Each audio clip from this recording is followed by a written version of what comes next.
Bienvenidas amigas, bienvenidos amigos a este programa donde tenemos un invitado muy especial que en lo personal pues me llena de alegría poder conversar con él. Siempre me enriquecen las conversaciones con él. Muy conocido por todos ustedes. Me refiero pues al compañero Andrés Arauz. Bienvenido Andrés, gracias por aceptar esta invitación. Gracias, presidente. Un placer poder conversar juntos. Ya 38 años Andrés, ¿verdad? Sí, ya 38 que no juega, dicen por ahí.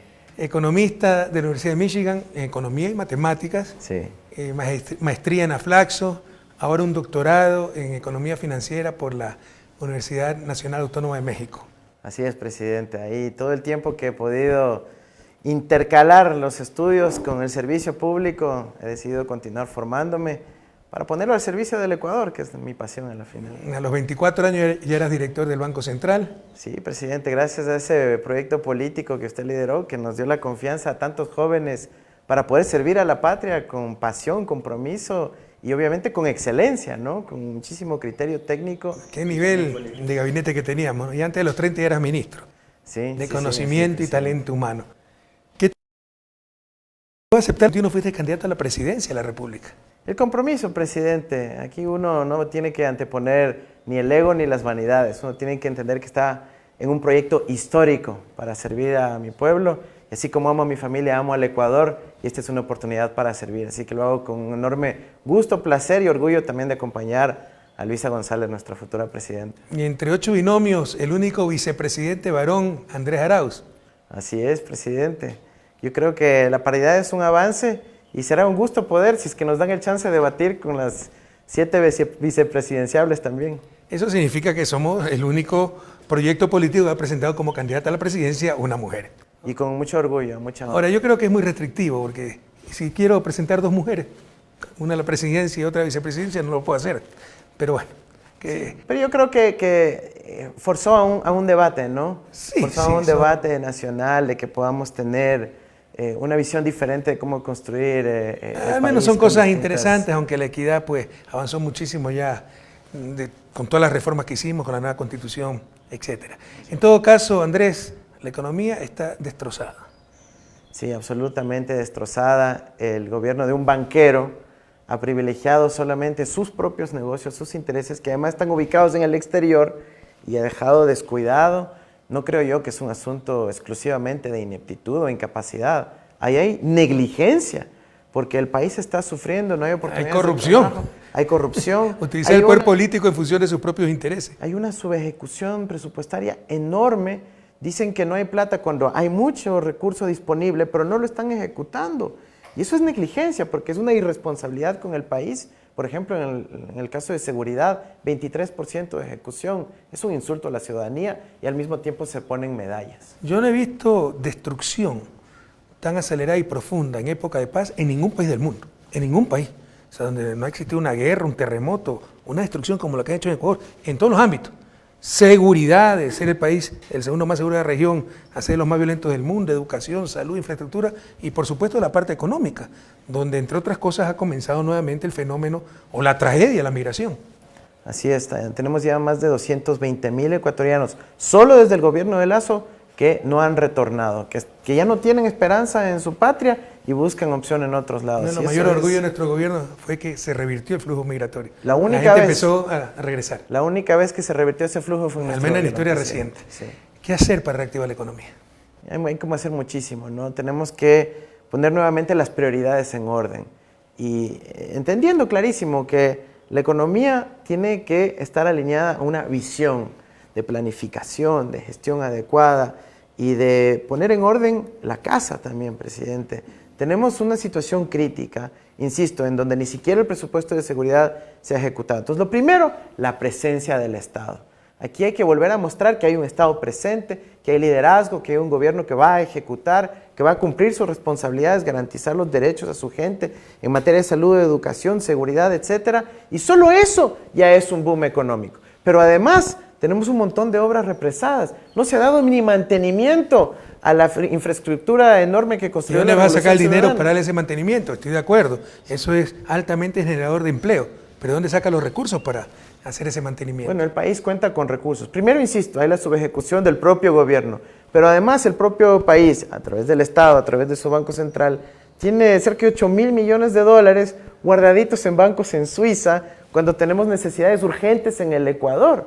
Entonces lo que hay que hacer es, como lo hace cualquier banco, reinvertir, reciclar esos recursos dentro de nuestra economía, no solo para generar mayor rentabilidad financiera para el propio Banco Central, sino para que sobre todo se genere rentabilidad económica, social y productiva para nuestra gente. Y eso lo sabemos hacer porque ya lo hemos hecho en el pasado y lo vamos a hacer muy bien. Pero hay que sonreír porque tengo que preguntarte cosas que conozco, voy a parecer como bruto frente a la audiencia, pero es para que se exprese el candidato, pero vamos a ser de abogado del diablo. No sé, algunos analistas dicen que eso es utilizar plata ajena, plata del sector privado, que el Banco Central solo debe guardar esos recursos. Ese rol de periodista, de abogado del diablo del presidente. Sí, no, evidentemente lo vamos a hacer responsablemente, como lo hemos hecho siempre, cuidando cada centavo del pueblo ecuatoriano para que pueda ser reinvertido exactamente en las líneas donde genera mayor rentabilidad financiera, económica y social. Por ejemplo, tenemos un problema de importación de derivados de combustibles, ¿no es cierto? El país gasta miles de millones de dólares cada año en importar combustibles. Pero tenemos nuestra riqueza natural, ¿no es cierto? Nuestras cuencas hidrográficas que además tienen un potencial de generación eléctrica enorme. ¿Por qué no usamos esos recursos para construir una hidroeléctrica y de esa manera reducir la importación de combustibles? Es solo eso, genera una rentabilidad enorme de 27% de TIR, nos ahorra divisas que tenemos que gastar ahora en importaciones y además genera harto empleo, producción, trabajo y oportunidad de incentivar a las industrias básicas, que es el camino hacia el desarrollo de nuestro país. Tal vez lo que no se conoce es que gran parte de esa reserva son fondos públicos.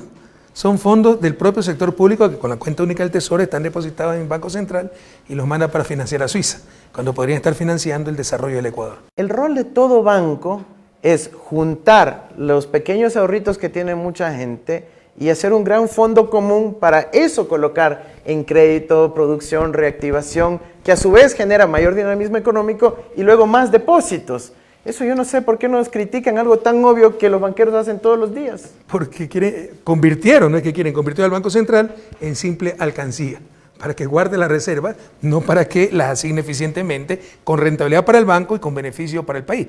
Pero detrás de todo esto hay lo que los economistas llamamos economía política, no es torpeza. Eso sirve para garantizar deuda externa, exacto, que no la tienen los gringuitos extranjeros, la tienen los propios banqueros, ¿no? Y sirve para limitar la acción del Estado, no puede financiar el sector público, entonces el sector público no puede invertir, minimizan al Estado y además cuando no puede acceder a su propio dinero para financiarse, tendrá que acceder al sector privado, garantiza los negocios del sector privado.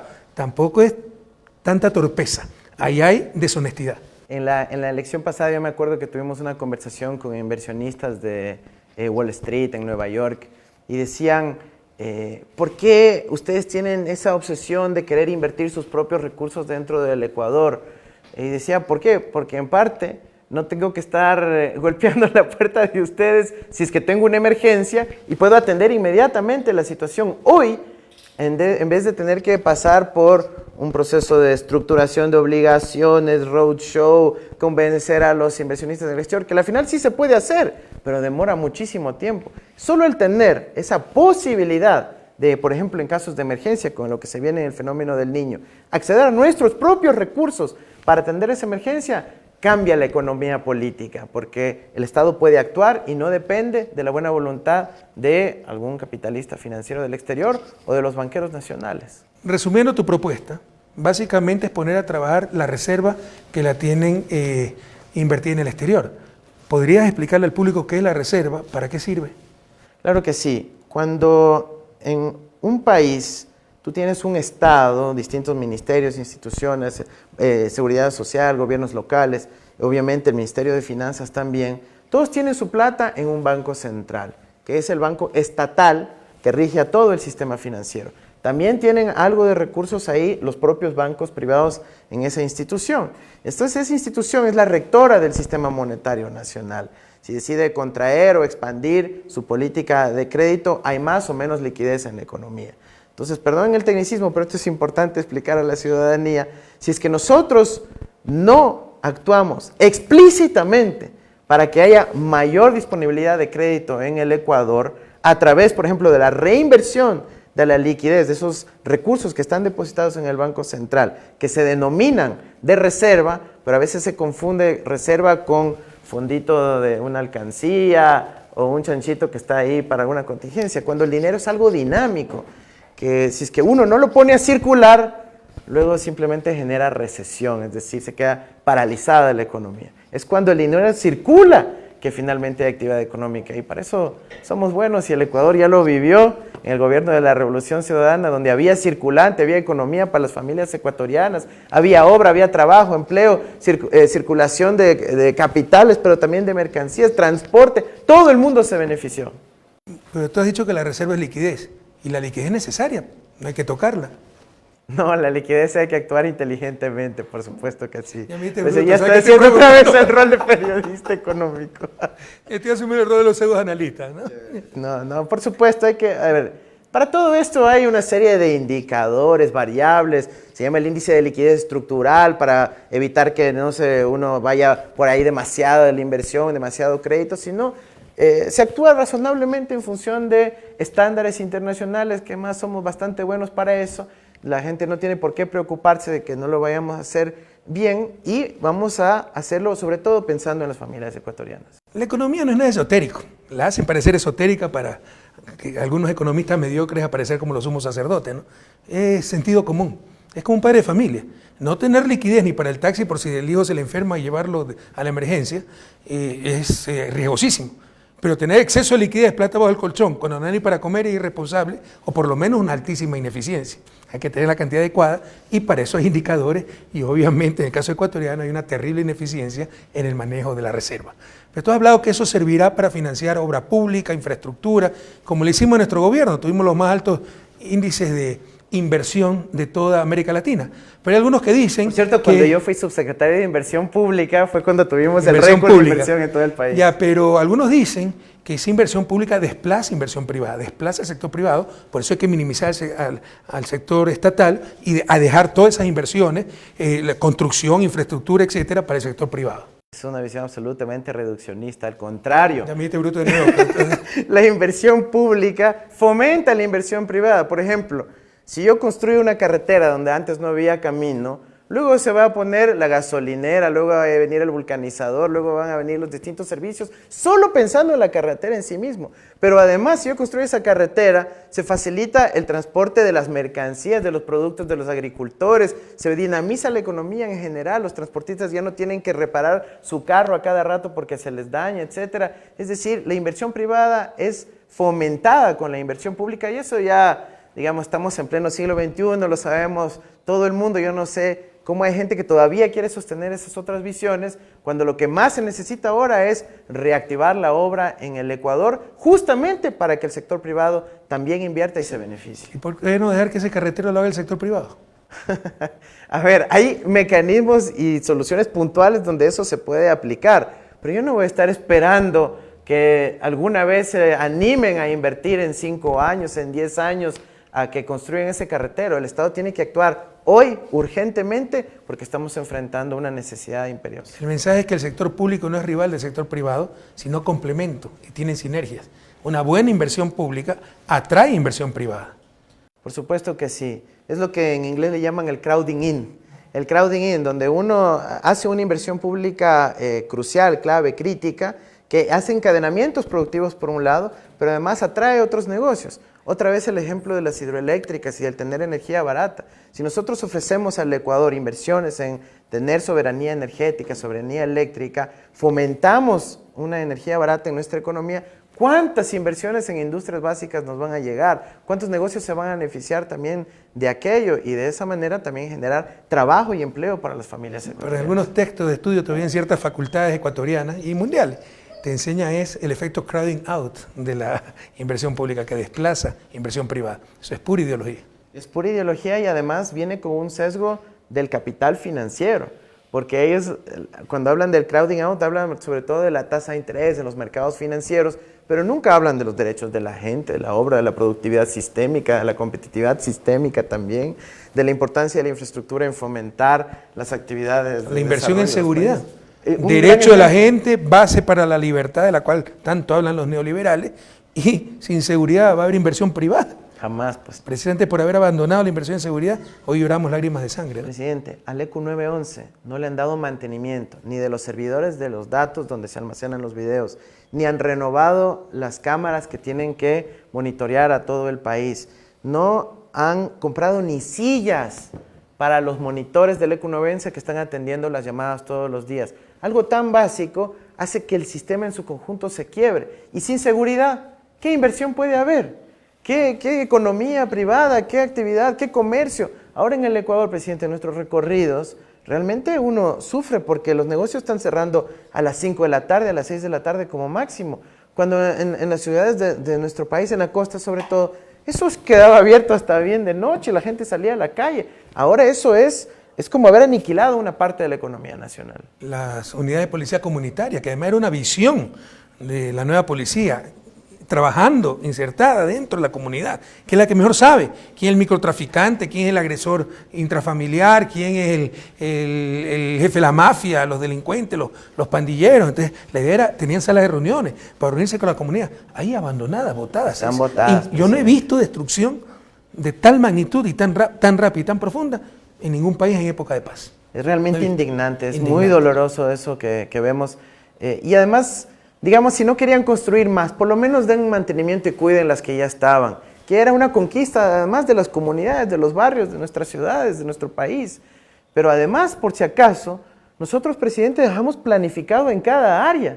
Yo me acuerdo, Luisa coordinó la transición de gobierno en donde nos pedía que cada ministerio tenga su plan de corto plazo, pero también la planificación de largo plazo, con las obras estandarizadas, por ejemplo, las UPCs, donde cualquier gobierno que venía no tenía que inventarse el agua tibia, tenía que agarrar el manual que le dejamos nosotros, en donde había que construir las siguientes UPCs en función de la matriz de riesgo y planificación que dejamos, y solo continuar la obra y continuar inaugurando, si la tarea era facilita para quienes nos sucedieran. Teníamos macro planificación y micro planificación hasta el último rincón de la patria, la UPC que se necesitaba, el subcentro de salud, la guardería, etcétera. Por supuesto no podíamos hacer todo de golpe, pero ya estaba el camino trazado. Por distrito, y por el odio y y por tratar de destruir al correísmo, como ellos decían, destruyeron todo, destruyeron al país, no nos destruyeron a nosotros, destruyeron a su propia patria. Lo bueno es que esas ideas y esos planes están ahí y permanecen no solo en nuestras conciencias, está ahí en el archivo público.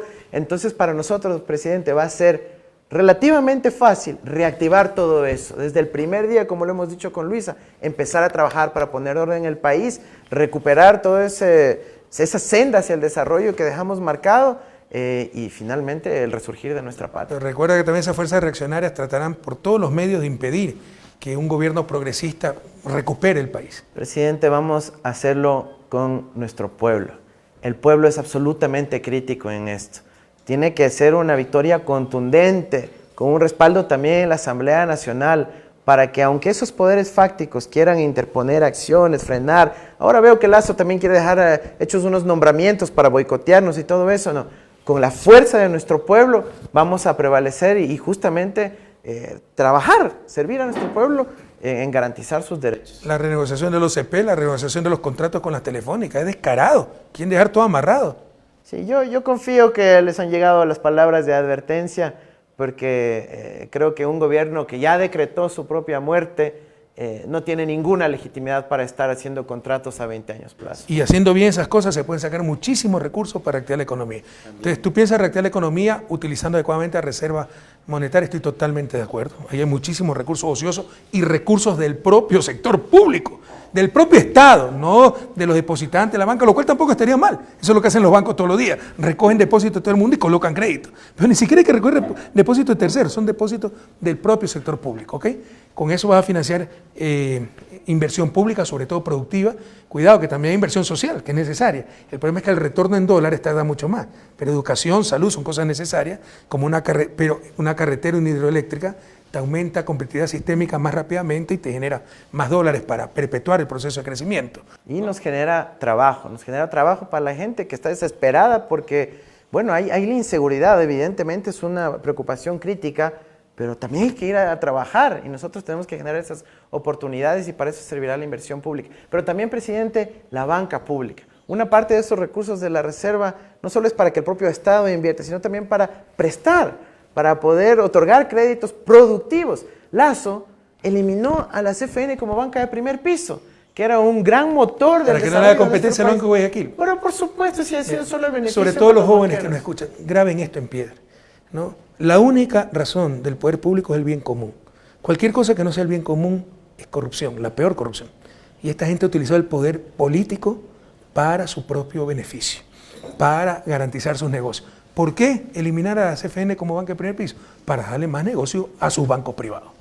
Eso es criminal, realmente criminal. Y la gente ni lo nota muchas veces. Y en cualquier proceso de desarrollo, en Asia, en Europa, hay un banco de desarrollo, pues, como la CFN, que otorgue crédito, sí, para proyectos medianos y grandes también, porque esos a la final terminan marcando la ruta del desarrollo. Entonces tenemos que volver a hacerle a la CFN de primer piso, tenemos que a Ban Ecuador meterle recursos también, ayudar a la gente que ha estado en problemas y que además se prevé, presidente, en los próximos meses vamos a tener una crisis por el fenómeno del Niño. Lamentablemente el calentamiento de los océanos se está dando, eso va a repercutir luego en las lluvias, en el recurso ictiológico, es decir, en la disponibilidad de pesca y también obviamente va a generar problemas en términos de las inundaciones, lamentablemente. Entonces, nosotros tenemos que anticiparnos a eso y ya estamos trabajando en un programa para ayudar a nuestros agricultores, a nuestros pescadores, que puedan tener algo más de flexibilidad para repagar sus créditos y de esa manera también sobrellevar esta crisis que se viene. Y los gobiernos locales también tienen un rol muy importante en la reactivación de la economía. Así es, presidente. Ahí los gobiernos provinciales, por ejemplo, tienen un rol clave con todo nuestro campo. En las visitas que hemos hecho con Luisa, mucha gente se queja de que toda la vialidad secundaria, es decir, los caminos vecinales, están botados. Entonces ahí también tenemos al BEDE, que es un instrumento potente en donde se le puede otorgar créditos a los municipios para que actúen de emergencia en recuperar la vialidad de nuestro país y los agricultores puedan sacar su producción. Pero usted es un estatista, economista. Al final del día toda la solución está en instituciones públicas como el BEDE, Corporación Financiera Nacional. No, presidente, son los instrumentos con los que cuenta el país. Obviamente quienes se benefician de todo eso son los propios actores privados, los campesinos, los agricultores, los medianos y grandes empresarios también. ¿Quién no quiere tener buenas carreteras? ¿Quién no quiere tener buena seguridad? Eso no es estatismo, es sentido común, es lógica.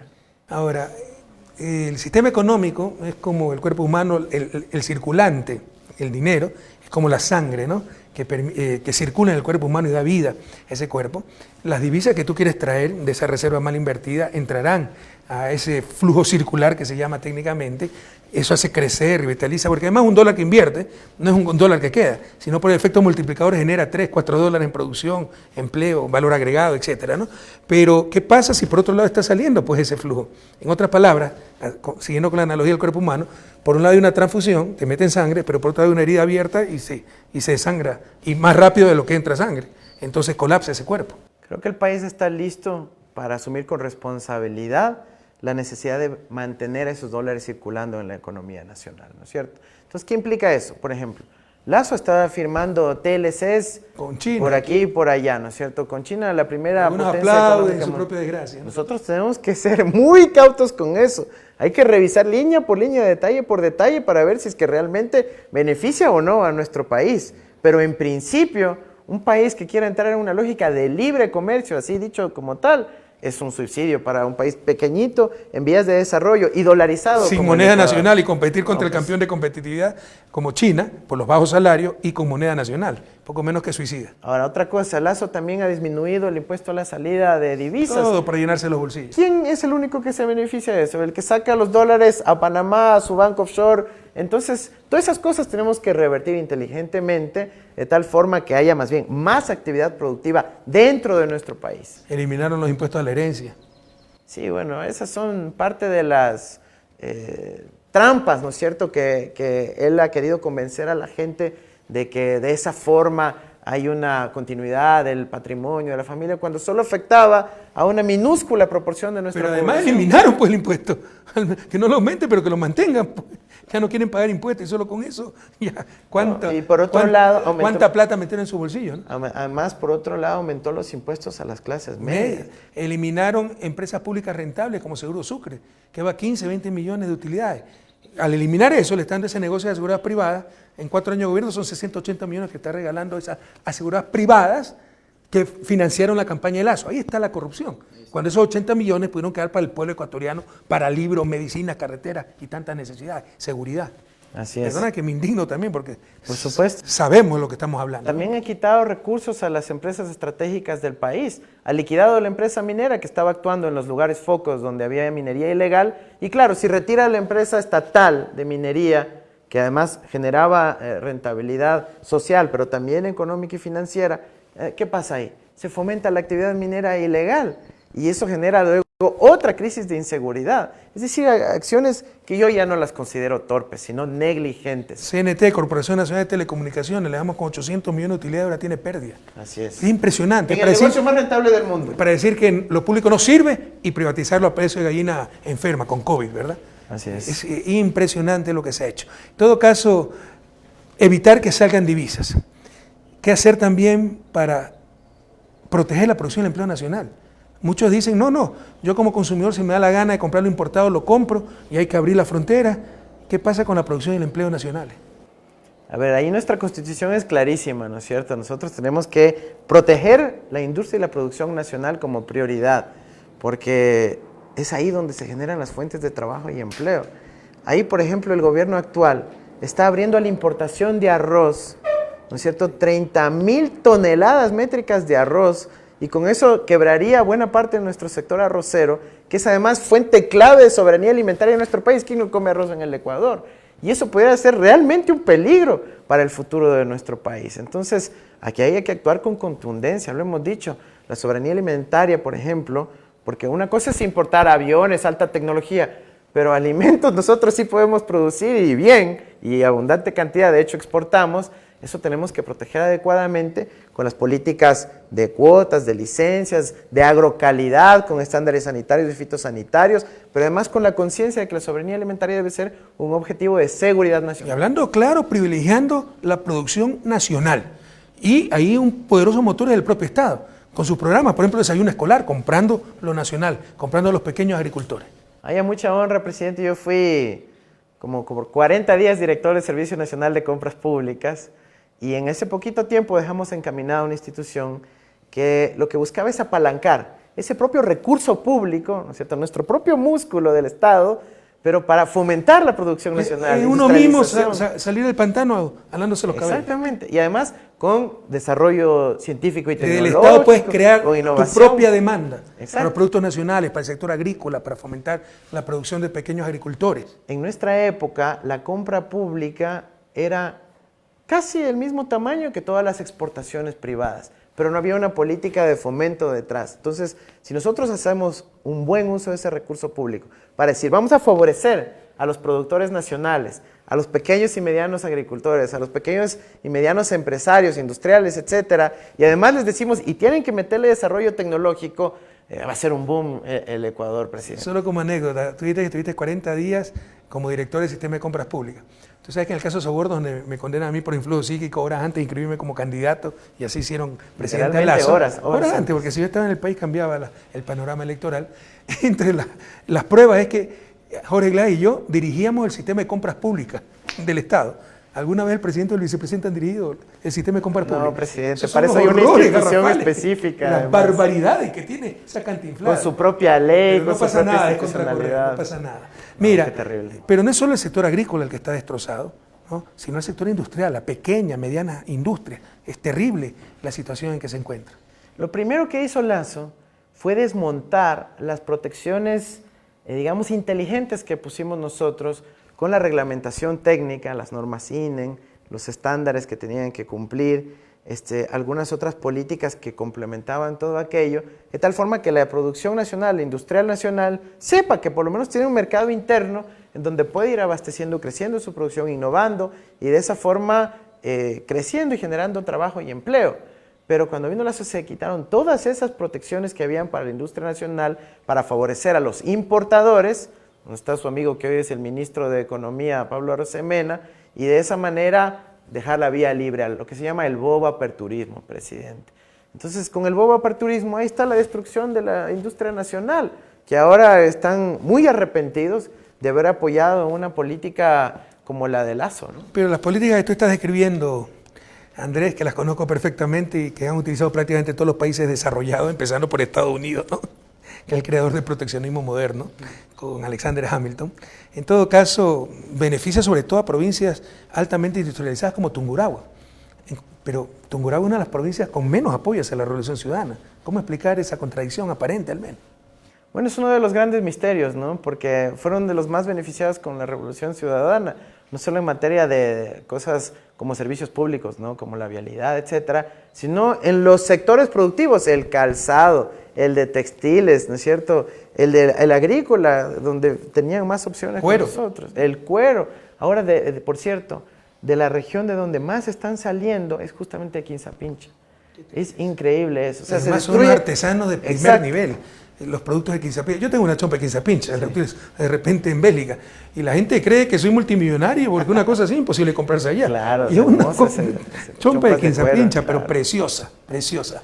A ver. Y se está destruyendo toda esa aglomeración, o lo que se llama en inglés el clúster de desarrollo industrial de Quinzapincha, están migrando. Pero todos. qué contradicción, ¿no? En Tungurahua tal vez el más bajo apoyo para la Revolución Ciudadana, cuando es la provincia más beneficiada con las políticas de la Revolución Ciudadana. Distintamente de eso, presidente, nosotros vamos a seguir apoyando a la industria de Tungurahua, a la industria del calzado, textil, de cuero, etcétera, todos aquellos que quieren apostarle al país porque son parte de nuestra patria. Entonces, en el corto plazo, asignar adecuadamente los recursos ociosos ineficientemente asignados como la reserva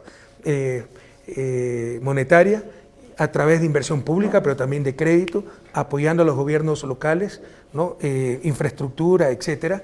Además, una política de protección a la producción nacional y al empleo, una política de adecuados precios, por ejemplo, de sustentación para el sector agrícola, para que no se explote a los agricultores. Eliminaron la UNA, presidente. La unidad de almacenamiento, impresionante. Es la empresa que tenía el Estado para regular los precios, tener reserva estratégica de alimentos. Todo eso es como que aplastaron el botón de los 90s y nos quisieron llevar al pasado. Pero lo bueno es que, insisto, las ideas están frescas, los planteamientos nuestros están ahí.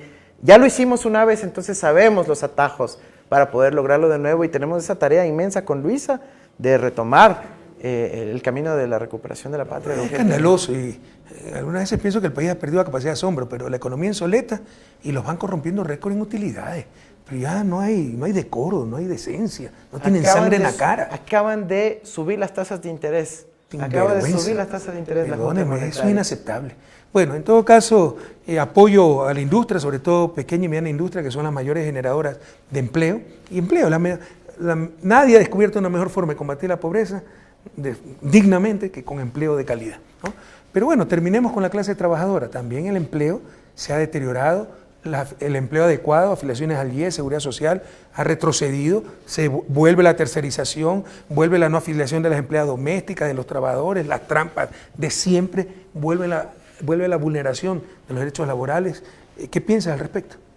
Es urgente restablecer el orden en el país, presidente. Hay todavía muchas empresas que ya no quieren afiliar a los trabajadores porque si ya nadie me controla, ya nadie me inspecciona y aquí no hay ninguna obligación real de afiliar a los trabajadores. Nosotros rompimos récords en afiliación, más que duplicamos la afiliación de los trabajadores al Seguro Social con los conceptos. Pero dijeron que habíamos destruido al IES. No, pero eso es totalmente... Es una mentira. Es disparate, realmente. Es además un cinismo enorme porque nosotros...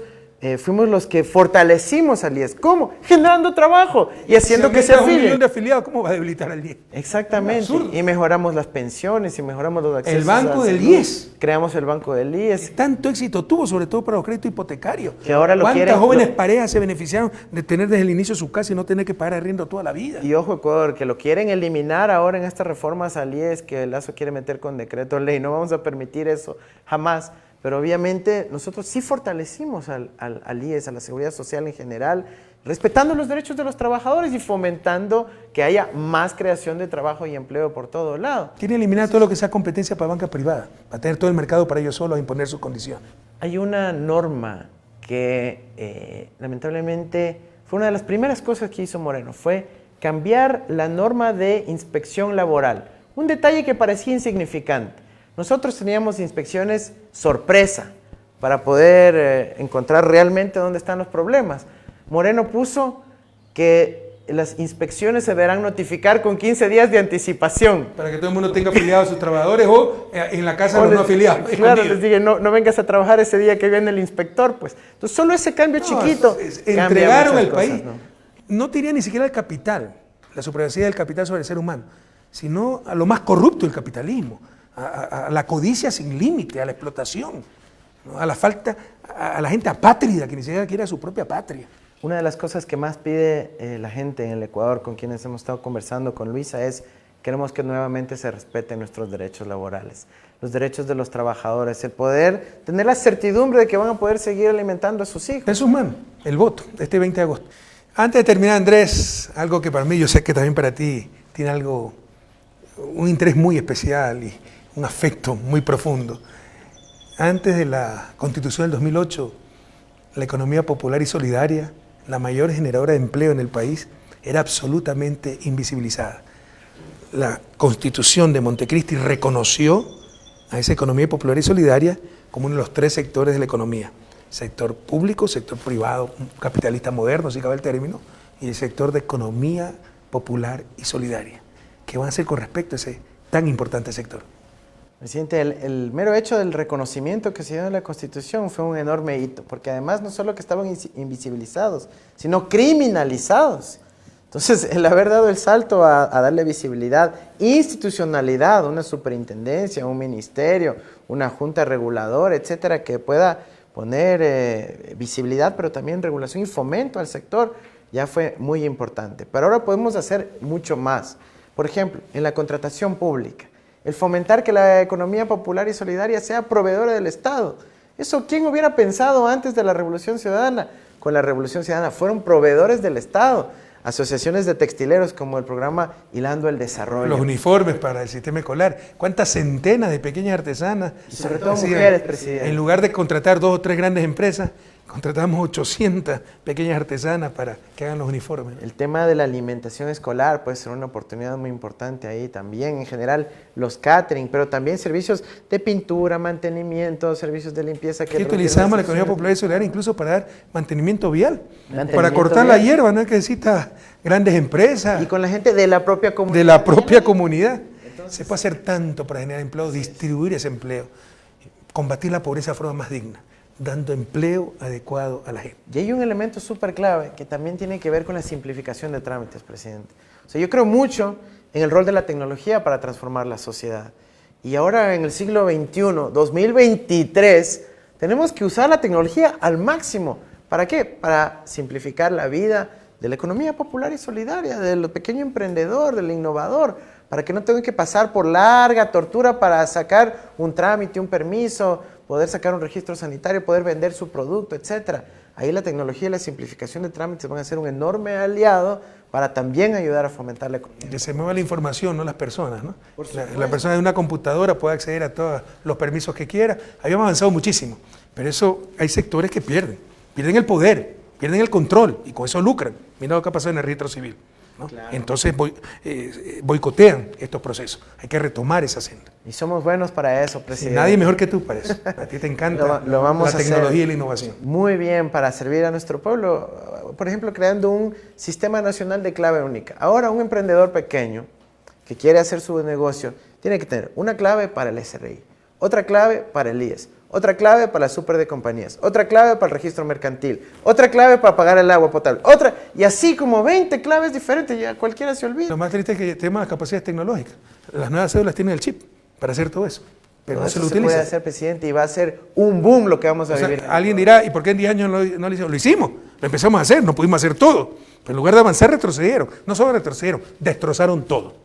Nosotros implementamos el sistema de gestión documental KIPUX, que hasta ahora es un hito en toda la región latinoamericana. Todo el resto siguen mandando al conserje para que vaya a entregar el oficio y eso traba el desarrollo. Nosotros ya dejamos una dinámica instaurada en el Estado y ahora lo vamos a hacer también para el sector productivo nacional. Ya falta poco, Andrés. Así es. Porque usted va a decir algo muy doloroso. Vivimos 7 años de mentira, difamación, tú sabes cómo nos han perseguido, tratado de dañar nuestra honra. Ya ahorita estamos muy bien, y lo saben, ¿no? Pero sí, en un momento dado nos hicieron mucho daño. Y no solo porque los engañaron, quisieron ser engañados. Muchas veces tenemos esa inclinación a querer creer ciertas cosas para tal vez sentirme superior porque el otro es un corrupto, un inútil, etc. Entonces yo no soy así. Ojalá aprendamos a la durísima experiencia. Para finalizar, querido Andrés, voy a hacer una reflexión, no sé si estés de acuerdo. Hemos hablado mucho de economía, queridas amigas, amigos, sobre todo jóvenes que nos siguen, pero al final del día todo es político. El desarrollo económico es un proceso político. Cambio en las relaciones de poder. ¿Quiénes mandan? Las élites o las grandes mayorías. El mercado o los seres humanos. El capital o el ser humano, ¿no? Y en Ecuador, en los últimos 7 años, no solo ha dominado, ha explotado, destruido el gran capital y el capital más corrupto. Por eso el primer paso es ganar esas elecciones. Por supuesto, no es suficiente, es necesario pero no es suficiente, porque hay que saber qué hacer. No es solo querer, hay que saber el camino, como decía Rabindranath Tagore. Gracias a Dios nosotros sabemos, conocemos el camino, ya lo hicimos y lo volveremos a hacer. Pero entendamos, el primer paso para la recuperación de la patria, para el desarrollo económico, es el cambio en las relaciones de poder. El desarrollo económico es sobre todo un proceso político, que el Estado representa a las grandes mayorías, no solo unos cuantos negocios privados, que el poder político esté en función del bien común.